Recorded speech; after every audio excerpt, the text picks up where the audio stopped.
It began over 5 cold December days in 2022, deep in the pine-lined back roads of southeast Georgia.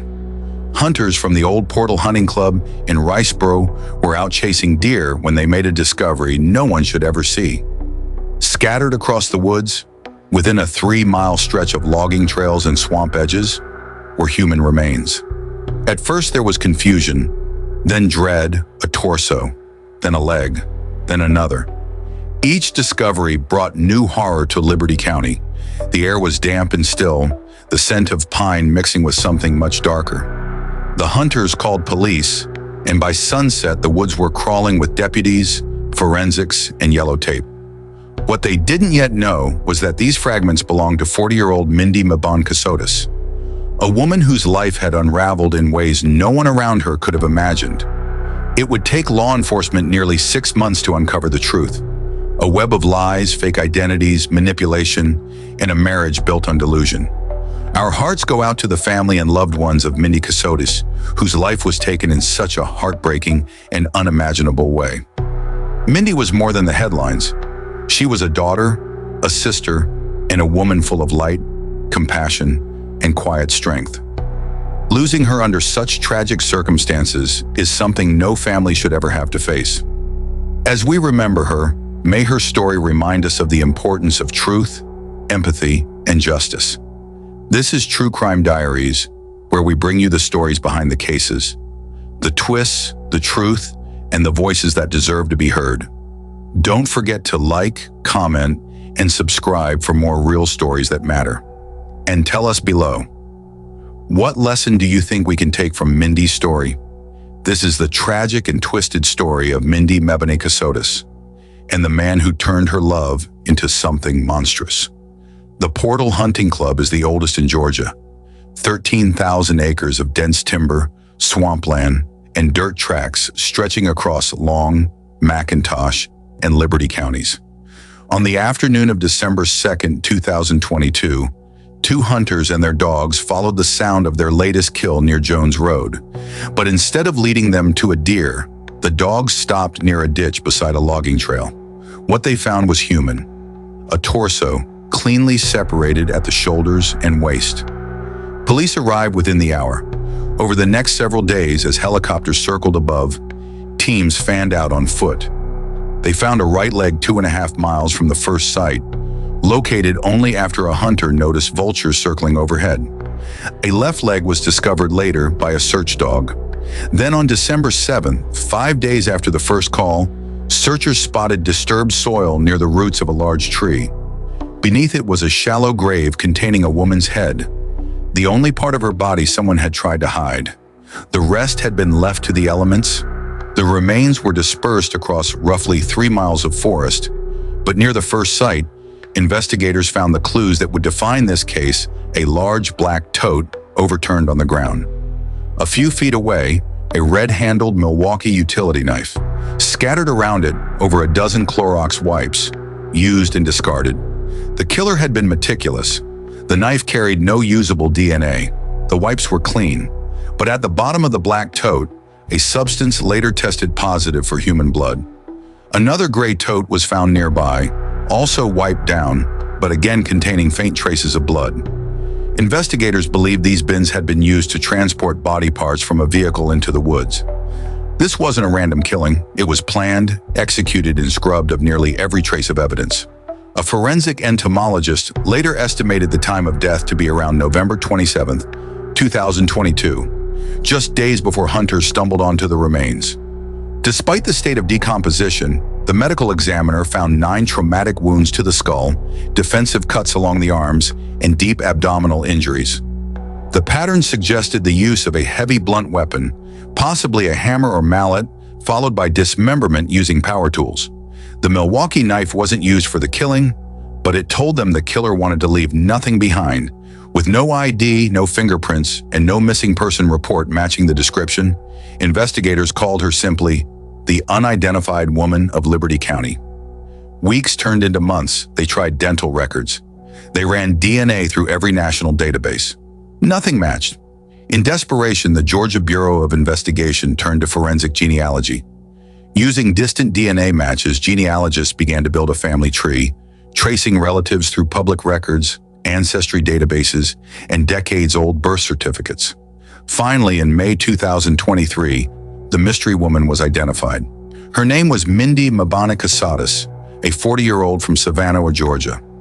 Mindi was the eldest of 3 siblings, bright, ambitious, endlessly curious. She held a master's degree in public service and had spent years as a legal secretary before moving into nonprofit work. Those who knew her said she had a soft heart and a sharp mind, the kind of person who remembered birthdays and always stayed late to help a friend. Her family adored her. Her parents, Betsy and Frank Kassotis III, described her as their anchor, the daughter who called every evening just to check in. And then there was Nicholas James Kassotis, her husband, a former Navy JAG officer who had once prosecuted cases for the military. Nicholas was a decorated veteran, a man who had served 2 tours in Iraq and later worked for the Pentagon. To everyone around them, they looked like a strong couple, steady, successful, and ready to start a family. But as investigators soon learned, nothing about Nicholas Kassotis was what it seemed. When police contacted Mindi's family with the identification, the news was devastating, but also confusing. They told investigators that Mindi had already died months earlier from what they were told was a stroke. According to Nicholas, she had been 8 months pregnant, had fallen ill, and passed away suddenly at a hospital in Savannah. He said she'd been cremated and that an autopsy had been performed. None of it was true. Nicholas couldn't provide the name of the hospital, the doctor, or even the funeral home. The man he claimed had handed him Mindi's ashes in Alabama turned out to be a complete fabrication. Her parents, who had trusted their son-in-law completely, never saw their daughter's body. They simply believed the story he told. As months passed with no memorial service, no paperwork, and no closure, Nicholas disappeared from their lives altogether. If you're following this story, take a moment to drop your thoughts below. What kind of person could fake a loved one's death so convincingly, and why? Let us know in the comments, and remember to subscribe for the next chapter of this chilling investigation. Police begin connecting Nicholas Kassotis' movements through the Georgia backroads, uncovering a bizarre network of lies, fake FBI agents, and a trail of evidence that would expose a mind twisted by manipulation and control. By the time investigators sat down with Nicholas Kassotis, they already had questions about the timeline, the fake hospital, the supposed cremation, and the story that made no sense. But Nicholas didn't flinch. He didn't act nervous, defensive, or confused. Instead, he launched into an extraordinary tale, one that investigators could barely believe. Given an address in Savannah. I don't recall exactly where it was. I drove out there that afternoon. It was a brick building. Somebody was waiting outside and brought me into, like an office, and said that they had passed away. Okay. He said that she just passed away very suddenly, and that they thought it might have been her heart, but they weren't sure. They told you that she passed away. Yeah. And what did you do then? I yelled and sobbed. Okay. I was a wreck. Contacted me and said that they had cremated her body. I was extremely upset. I thought that I was going to, need to make a decision on where she was sent. Do you know who that person was? No.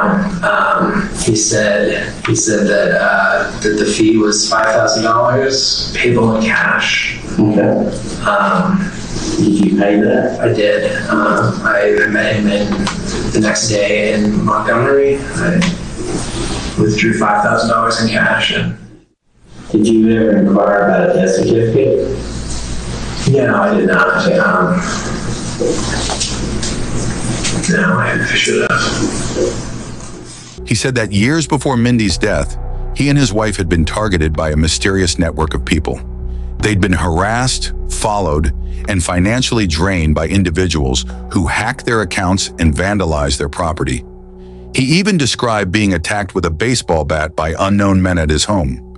According to him, this campaign of terror forced them to live off the grid for years. The couple, he said, had been on the run, moving from house to house, never staying anywhere too long. And the man who had been helping them survive all this? A supposed FBI agent named Jim McIntyre. Nicholas claimed that Agent McIntyre led a private security team responsible for protecting him and Mindi. The man, he said, had overseen everything. From their finances to their safe houses, he gave them strict instructions about when to move, what to pack, and how to stay hidden. It sounded like the plot of a low-budget thriller, but Nicholas spoke about it with the calm assurance of someone who genuinely believed it. Jim. Yes. The last name McIntyre. I quite honestly, I feel like he's lied to me so much that Have you ever met him in person? I have met him in person, yes. Where'd you meet? I've met him multiple times. He's shown places that where we were, told us to, told us that he thought it was time for us to move, to find a better place. What sort of lies? He was asking you to lie on his behalf. What do you mean by Sometimes it was a matter of like telling us stuff that I have reason to doubt, that my parents are not actually my parents. Sometimes it was. So he told you that your parents weren't your parents? Yes. Okay. And how did he get that? What was his source of the information? He had me take a DNA test and told me that the result that he had gotten a sample from them. He would put me on the phone with people he said were investigators that I questioned whether they were. How can I get in touch with him? I don't know. How would you get in touch with him? He would message me daily, and I would respond. His number would change, and then I would just switch to the new number. He told detectives that on November 29, 2022, Agent McIntyre's team had given him coordinates for a new safe house. He'd been told to pack everything they owned into large black and gray totes and deliver them to a specific location in the woods outside Riceboro. The instructions were precise. Turn off your phone, drive alone, and wait for a red-haired man who would take the bins from you. Nicholas followed those instructions, and those coordinates, investigators later confirmed, led directly to the stretch of woodland where Mindi's body was found. 40 minutes that you're there, you're at the exact same spot where your wife's torso was found. The other spot where you dug with the shovel and hit roots. That's recorded on the very same information. The next spot that you stopped and buried her skull is covered. The exact same stuff. Even the next spot with the leg is covered. There's no issues here. It's very clear. For detectives, the coincidence was too big to ignore. They pulled data from Nicholas's Ford Explorer, which was equipped with GPS tracking. The logs showed that on the morning of November 29th, he had indeed driven straight to Riceboro, to the Portal Hunting Club area, and stayed there for 2 hours. Cameras near a water pump station on Jones Road captured his Ford Explorer passing by around noon, then returning a short while later. When investigators asked him about it, Nicholas didn't deny it. He said he'd only been following orders from Agent McIntyre. They checked his purchases from that same morning. Records showed he had stopped at a Home Depot, buying a red-handled Milwaukee utility knife, the same brand and color as the one found beside the black tote at the scene. He'd also been captured on the security cameras weeks earlier, purchasing a shovel from another Home Depot in Savannah. Every detail was matching up, just not the way Nicholas thought. Forensics teams descended on the Airbnb in Savannah, where Mindi and Nicholas had been staying before her supposed hospitalization. When investigators sprayed luminol across the bedroom floor, the lights dimmed and the truth began to glow. Tiny blue flecks appeared along the baseboards and across the futon. Invisible to the naked eye, but unmistakable under UV light. The floor had been scrubbed, but the pattern was clear. There had been blood, a lot of it. Even without luminol, the futon told the story. A dark circular stain spread deep through the mattress, visible even after cleaning. DNA tests confirmed it was Mindi's blood, and the position of the stains showed she had been sitting when she was struck repeatedly in the head. The scene matched the medical examiner's report. Multiple skull fractures, blunt force trauma, and no evidence of defensive wounds. It suggested she never had the chance to fight back. This was not a crime of passion, it was deliberate. After Mindi's death, Nicholas's life became a string of coincidences, or so he claimed first. He said his backpack was stolen from his car, taking with it 2 laptops and a cell phone.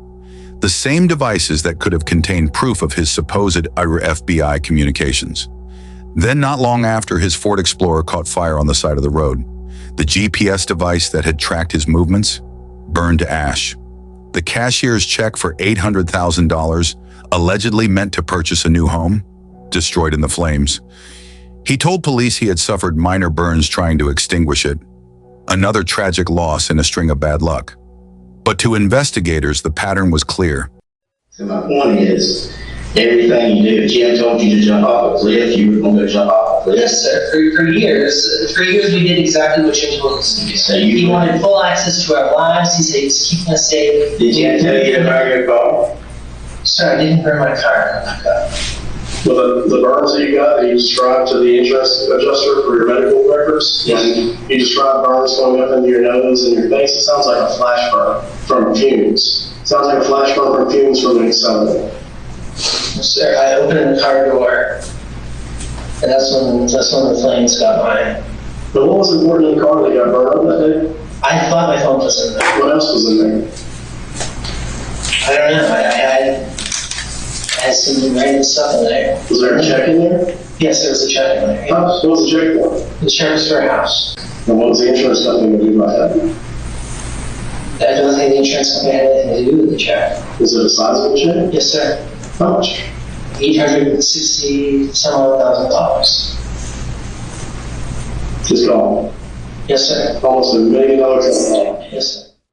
And back up a little bit before that, when you start getting pressure to move into a house and get away from Airbnbs, the car mysteriously burns with all your money in it. So you won't be able to close on a house permanently. So was it time to look for a new wife? No, sir.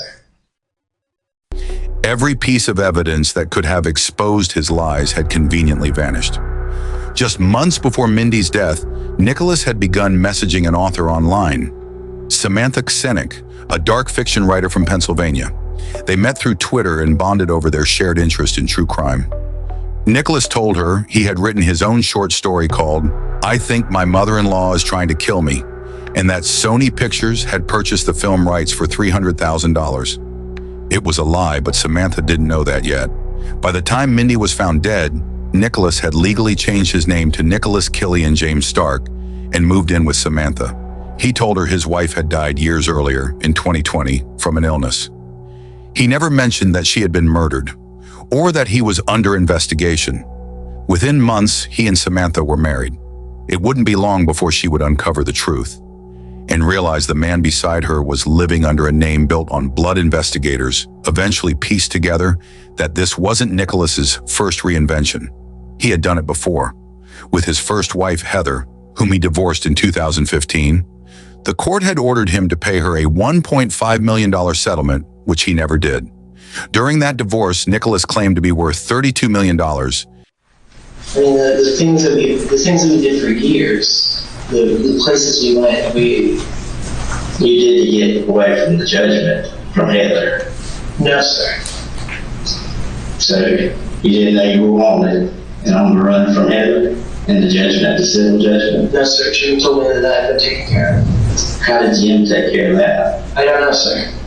When you testified that you had $32 million, Yes, sir. that was true. I believed it was true, sir. You believe it's true. I believed it was true. I don't know what to believe anymore, sir. Why did you believe that was true? Because I had documents that had been provided to me that I had $32 million. That you didn't earn. No, that I did. I had worked around the clock on these projects like that. So you thought it was from your project? So Yes. get around that. And you had $32 million that you did have? Yes, sir. Okay. saying he had earned his fortune working on classified software projects for a secret company called Apis Limited, also supposedly tied to agent Jim McIntyre. It was the same story he later told Mindi and then Samantha. When investigators traced Apis Limited, they found nothing. No government contracts, no employees, no address. It didn't exist. Nicholas had created a fictional universe of his own making, complete with fake agents, secret organizations, hidden millions, and a phantom enemy he could blame for everything. This story only gets darker. What kind of man lives inside a web of his own lies for years, until the line between fantasy and reality disappears completely? Drop your thoughts in the comments and stay with us. The next part of this story will leave you speechless. Investigators dig deeper into Nicholas's bizarre double life. The fake emails from Agent McIntyre, the manipulation of his wives, and the chilling final weeks before Mindi's murder. By the time the evidence began to pile up, investigators realized they weren't just dealing with a murderer. They were dealing with a man who had lived inside his own fiction for years. Every part of Nicholas's story was layered, a mix of paranoia, manipulation, and performance. At the center of it all was the phantom FBI agent, Jim McIntyre. According to Nicholas, this mysterious man had entered their lives in 2017, right after the first signs of trouble. Strange withdrawals from their bank accounts, vandalism on their property, and a stream of threatening messages. Jim offered protection, a security team, and a detailed safety plan that would keep them alive. For years, Nicholas claimed, he and Mindi followed Jim's instructions to the latter. They moved more than 50 times, never using their real names on leases or documents, and paid for everything through secret accounts that Jim allegedly managed. To Mindi's family, it was madness, but to her and to Nicholas, it had become normal. When Mindi's mother, Mindi Kassotis, took the stand later at trial, she spoke softly, holding back tears. She said her daughter had lived in fear for years, believing that people were after them, that her husband's life was in danger. Mindi trusted Nicholas, trusted that his background as a Navy officer and lawyer meant he knew things she didn't. She believed him, Betsy told the jury. We all did. Okay. Was Mindi working at the time? No, she was not. Okay. Do you know why she was not working? Well, one basic reason was she was scared to death to leave the house, so. Tell us what you mean by that. Well, there was supposed to be people after them. They supposedly had security, and so she was truly fearful for her life. Did you believe that? Yes. Would you have considered her gullible? No. So when she told you she was afraid, did you believe her? Absolutely. Okay. And did her behavior seem to be consistent with that? Yes, very much so. Okay. And he just started bawling, crying hysterically, and talking, and I really couldn't even understand much of what he said. So I said, please come out and sit in the living room, the den or whatever, and tell us what's wrong. And so that's when, all I could really understand was she's not coming home. So, Is that and when he met Mindi. Is that when he told you? Yes. And when he said she's not coming home, did you understand what he meant when he first said it? No, not really. The way he was crying, I figured it was not good. Okay. So, Did he eventually tell you she died? yes, and he did not know he didn't know exactly what had happened. He said he'd been texting her all morning and she didn't answer, so he thought she was sleeping. When Mindi's father, Frank III, had hip surgery at the end of November 2022, Nicholas was the one who took care of him. He drove him to appointments, made him meals, even helped him walk up the stairs. During that time, He told the Kassotis family that Mindi was in a hospital under observation, that she'd gone into premature labor and was being kept overnight for monitoring. When he came home days later, his voice was steady as he delivered the news that shattered their world. Mindi was gone. She'd suffered complications. The baby didn't survive. No one questioned it. The more investigators looked, the clearer it became that the story Nicholas told wasn't just false, it was meticulously engineered. He couldn't name the hospital. He couldn't recall the doctor's name or provide medical records. He said a man from the birthing center had called to tell him Mindi had died and that the body had been mistakenly cremated before an autopsy could be performed. Every part of it was a lie, designed to explain why no one ever saw Mindi again. After telling his in-laws he would handle her remains, Nicholas helped them move into a new home in Hilton Head, South Carolina, and then vanished from their lives entirely. Days later, they received an email from someone claiming to represent Apis Limited, the same fictional company Nicholas had mentioned years earlier. The message said that, for security reasons, Nicholas would be off-grid for an extended period. The family assumed it meant he was grieving in his own way. They had no idea their daughter's body was lying in pieces across the Georgia woods. At trial, prosecutors laid out a disturbing portrait of a man addicted to control Nicholas had married before and lied before. His first wife, Heather, testified that their marriage had collapsed after years of manipulation and deceit. She described how, during their divorce, Nicholas insisted he was worth $32 million thanks to government software contracts handled by Apis Limited, which he said was run by Jim McIntyre. Bush was very upset after he heard Nick testify under oath that he not only had the money, he had more than enough of the money, and that he just was refusing to pay it. So the judge was not very kind. He admitted having how much money? $32 million. And did he tell the court he was having difficulty accessing that money? Yes. What did he tell the court? He told the court that his wife, his current wife, Mindi, was holding his funds and that he thought that she had a claim to it because it was earned during his marriage with her. Okay. And so that $1.5 million that he had agreed to pay you, he agreed to that. He agreed to the $1.5 million in the course of the negotiation, correct? Correct. And had you seen any evidence that Nick had $1.5 million? No. Have you seen, or at the time, or at any time, did you see any evidence that Nick Kassotis had the $32 million that he said he had? When he testified under oath. I understand that. Did you see any, did you see any documentation of the $32 million? No. Bank statements? Oh, yes. That showed $32 million? They were fake, but yes. And when you followed up on that, do you remember the bank? Bank of America? Okay. Did you do anything with Bank of America to see if there was $32 million in there? I tried filing the judgment in every single banking institution in the Virginia area, sir. And were you successful at getting the $1.5 million from any of those banks? No. What did they say about the $32 million when you presented Bank of America with those statements? They've never heard of them. He used those lies to convince the court that he could afford a $1.5 million settlement, money he never paid. Instead, he vanished, changing addresses and phone numbers so often that he avoided enforcement entirely.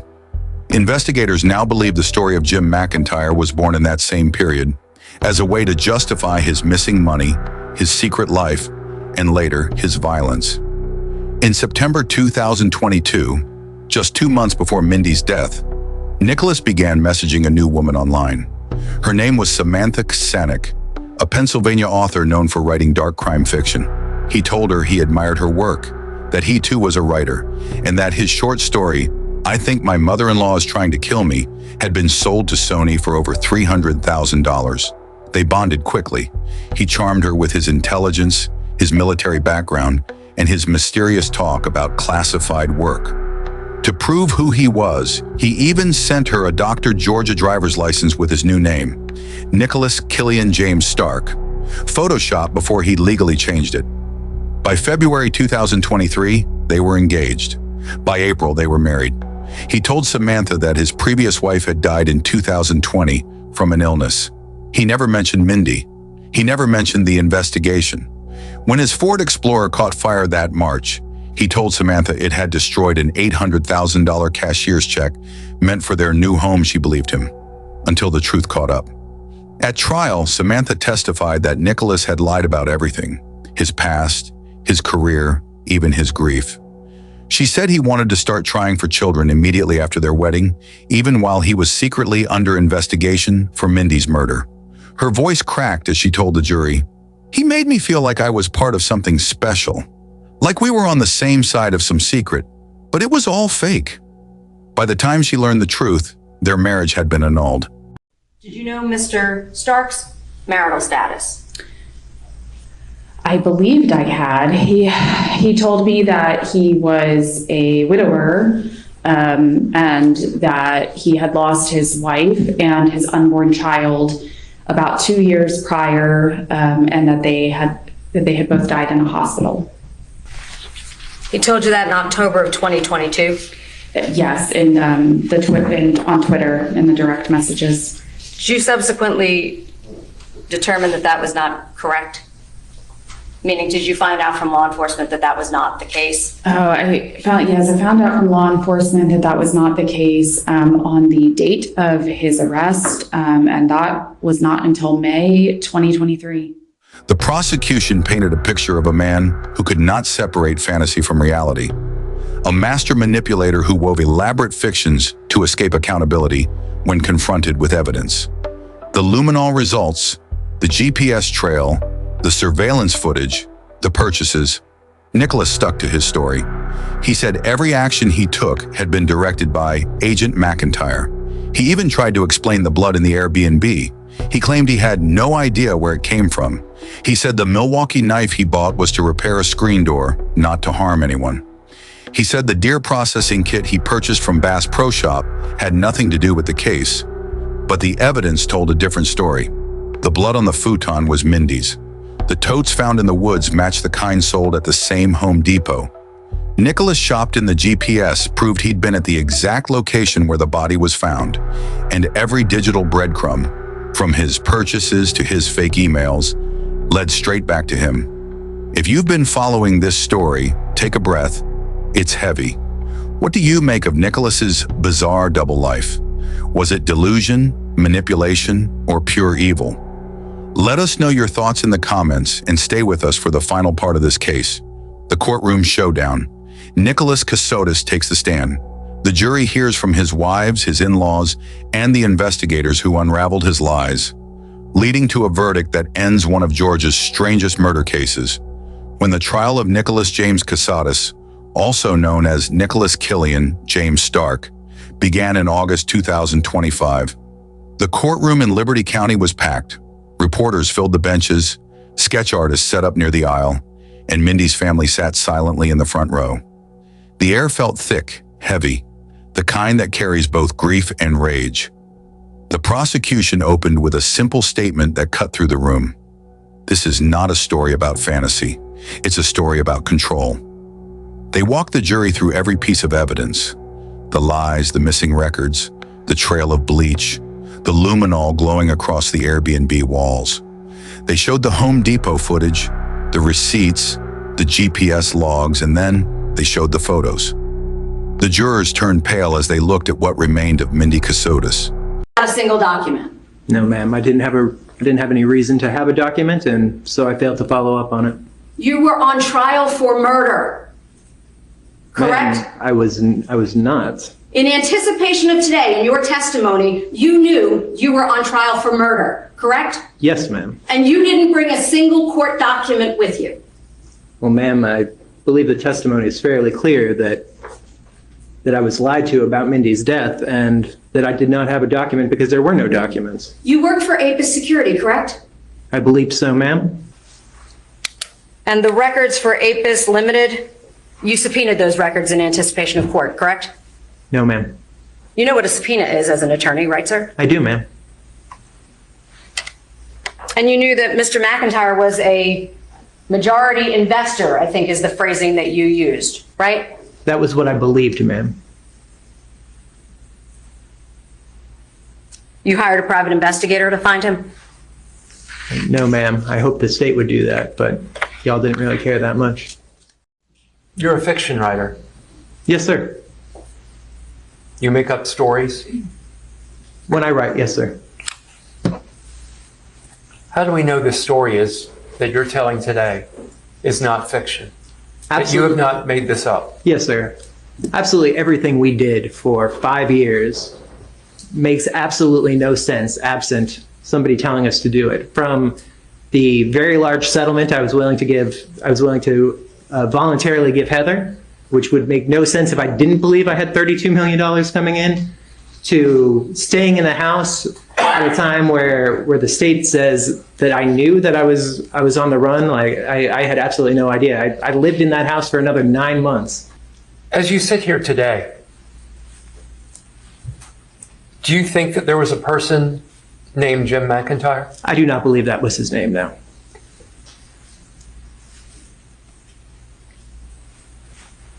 How does that make you feel?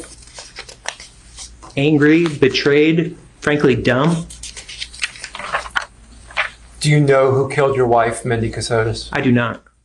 Why would you buy a deer processing kit at Bass Pro Shops? I received a message from who I believed was Mindi on Monday, the 28th of November, and said that she'd been thinking about Christmas gifts for her brother Matthew, who is a hunter at this point.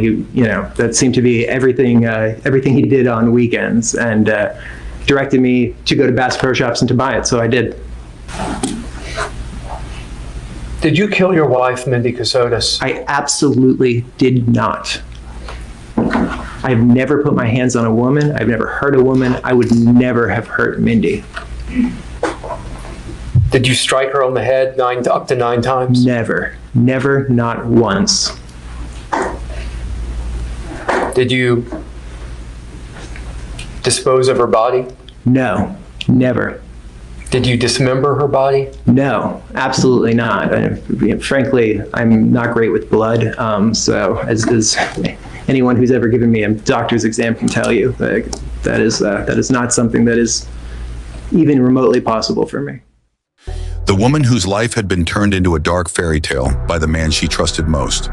One by one, the people who had believed Nicholas took the stand. His first wife, Heather, described years of manipulation, the fake contracts, the non-existent millions, the phantom FBI agent.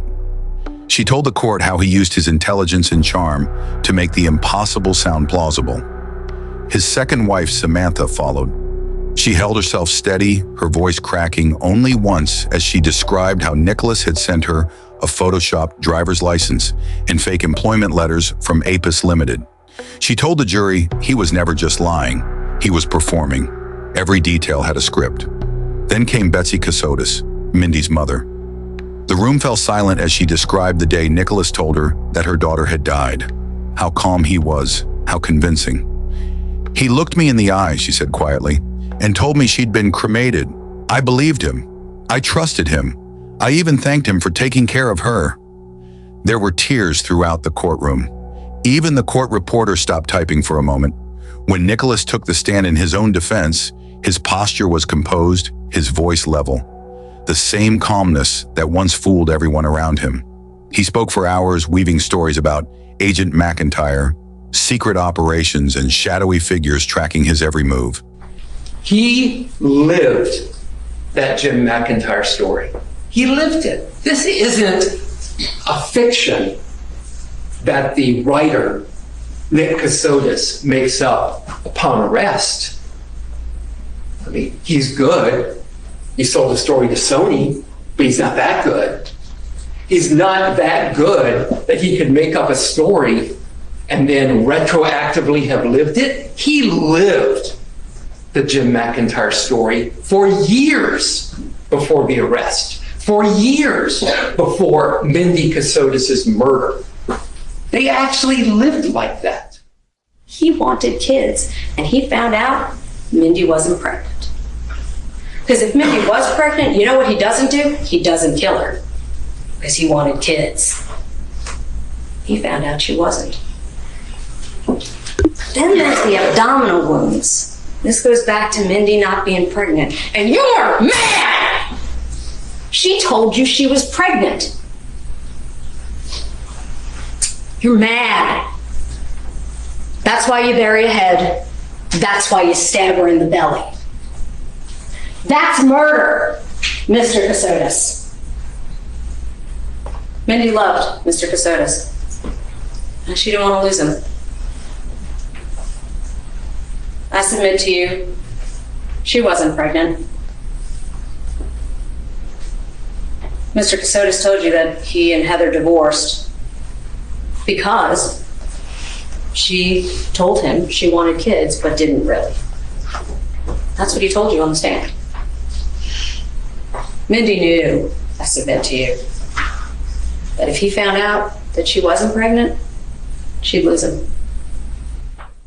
He insisted that he had no reason to hurt Mindi, that they were victims together of something far larger. He denied knowing how her blood ended up on the futon. He said he didn't know what happened to her body. He blamed it all on Jim and his unseen team. When prosecutor Lori Bow cross-examined him, her tone was sharp but measured. "You were a JAG officer," she said, "a lawyer, a man who understands documentation, procedure, evidence. And yet you expect this jury to believe that you never verified a single thing Agent McIntyre told you?" Nicholas hesitated, just for a moment, before answering. "I trusted him," he said. "He was protecting us." It was the only time his voice cracked. After 2 weeks of testimony and more than 200 pieces of evidence, the jury deliberated for barely an hour. When they returned, the courtroom fell silent. The clerk read aloud, "Count 1, malice murder, guilty. Count 2, felony, murder, guilty count. 3, aggravated assault, guilty. Count 1, malice murder, guilty. Count 2, felony murder, guilty. Count 3, aggravated assault, guilty." Mindi's mother wept quietly. Her father closed his eyes, clutching her hand. The man who had once claimed to love their daughter had been unmasked at last. At sentencing, Nicholas's parents stood to speak on his behalf, the same parents he had accused of orchestrating years of imaginary attacks. They said they still loved him.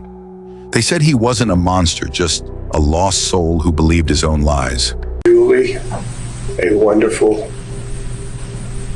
kind person. And from the beginning, when this all broke, we never believed that this was possible. And we still do not believe that this is possible. We know the person sitting there, our son, as a kind and gentle person that would not do this. And there's really no evidence that showed that he did. He is a good and kind and gentle person. The thought that he could take someone else's life is just unbelievable, honestly. I respect the jury's work that they did, but they got this one wrong. I'm sorry. But the judge's words were firm. "Mr. Kassotis, your intelligence, your training, and your experience make what you did even more horrifying. You manipulated everyone around you, your family, your friends, and your victims, to sustain your delusions. The court sentences you to life in prison without the possibility of parole, plus 25 years. The gavel struck once it was over. Outside the courthouse, Mindi's closest friend, Morgan Paddock, stood before cameras with tears in her eyes. Mindi was kind, brilliant, and patient, she said. She wasn't perfect, but she believed in love. She believed in the man who promised to protect her. That trust cost her life. She paused, her voice trembling. She was more than the woman found in the woods. She was more than a headline. She was someone who deserved peace, not fear. The crowd was quiet. Even the reporters put down their microphones. For Mindi's parents, justice brought no relief, only finality. Their daughter's story had been twisted beyond recognition by the man who claimed to love her. But in that courtroom, surrounded by truth at last, they reclaimed her memory. The case of Mindi Mebane Kassotis is one of the strangest in recent history, a chilling reminder of how deception can grow unchecked behind closed doors. Nicholas Kassotis wasn't a man who simply lied. He built entire realities, elaborate fictions layered over years, fueled by paranoia and pride. In the end, those lies became too heavy to maintain, and they collapsed under their own weight, revealing the horror beneath. Mindi's story is not just a story of murder. It's a story about trust misplaced, about love weaponized by control, and about how even the most intelligent among us can become trapped inside someone else's illusion. She was a daughter, a friend, a woman full of hope, and she deserved more than to become part of her husband's performance. Outro. Our hearts go out to the family and loved ones of Mindi Mebane Kassotis. She will be remembered for her warmth, her intelligence, and her quiet strength. May her story remind us to look deeper, to listen when something feels wrong, and to never let love silence our instincts. This is True Crime Diaries, where we uncover the real stories behind the headlines, the tragedies, the lies, and the truths that demand to be told. If this story moved you, take a moment to like, comment, and share your thoughts below. Do you think Nicholas Kassotis believed his own lies, or did he simply use them to hide his cruelty? We'd love to hear your thoughts. Until next time, stay aware, stay safe, and always look a little deeper. This is True Crime Diaries, where every story has a pulse.